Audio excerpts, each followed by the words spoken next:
Hello.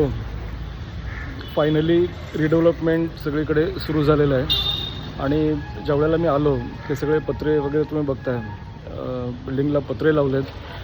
अप्रत्यक्षपणे जरा दडपण आता सगळ्यांवरती आणलेलं आहे की आपल्याला लवकर वेकेट करायचं आहे, सगळं सोडून द्यायचं आहे. आणि खरंच असं वाटतं की जवळपास 30-32 वर्षांचा काळ हा खूप मोठा काळ आहे. म्हणजे शाळा सोडल्याच्या उंबरठ्यावरून ते आपले करिअरची सुरुवात, बिझनेस आपला करणं, व्यवसाय आपला वाढवणं, हे करणं, ह्या सगळ्याचं साक्षीदार म्हणजे ही वास्तू आहे. आणि ते आपल्या डोळ्यासमोर ते डिमॉलिश होणार, परत नव्याने बांधणार हा एक वेगळा भाग आहे. पण खूप भावना जोडलेल्या असतात.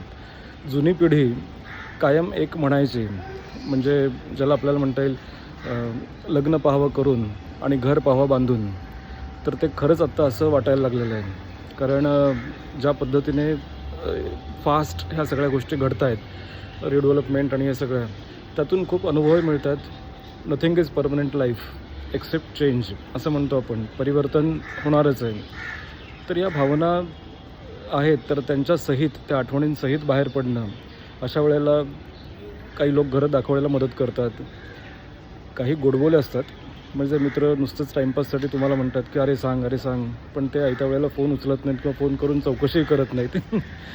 अशा सगळ्या स्वार्थी मित्रांना एक आपण सलाम करतो. त्यामुळे ही सगळी बरे वाईट अनुभव आपल्याला येतात आणि यातून खरी माणसं कोण, खरे आपले कोण, ह्याही गोष्टी कळतात. काही जेन्युइनली तुमच्याबद्दल विचार करतात, काही तोंडावर कौतुक करतात. हा प्रत्येकाच्या संस्कारांचा भाग आहे.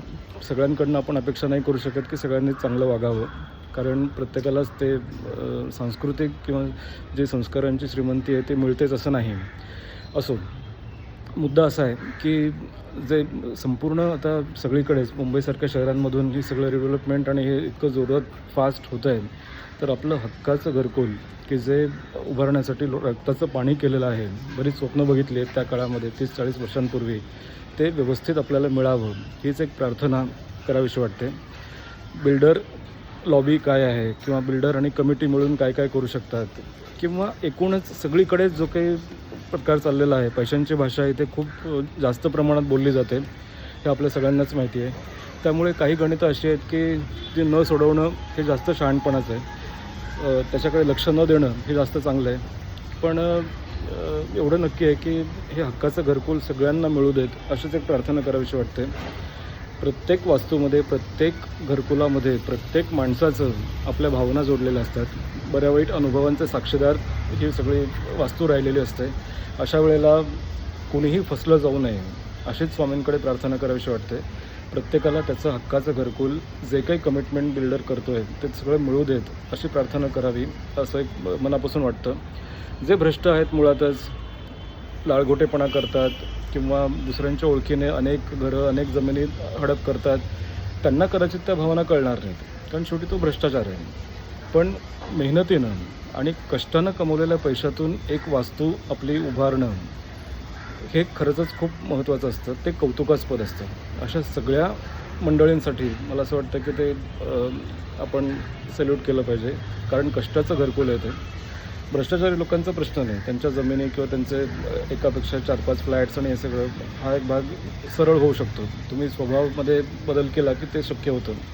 पण अशा सगळ्या हक्काच्या लोकांसाठी मला असं वाटतं की आपण प्रार्थना जरूर केली पाहिजे. एकमेकांना सांभाळून घेतलं पाहिजे, एकमेकांची मदतसुद्धा केली गेली पाहिजे. तर बघू, आता सामान शिफ्ट करणं आणि बाकीच्या बऱ्याच गोष्टी आहेत, त्या फॉर्मॅलिटीज आहेत. आता त्याच्याकडे जरा लक्ष द्यायचं आहे. त्यामुळे रिडेव्हलपमेंटचे कदाचित काही अपडेट्स असतील तर पुन्हा बघूयात, आपण भेटूयात.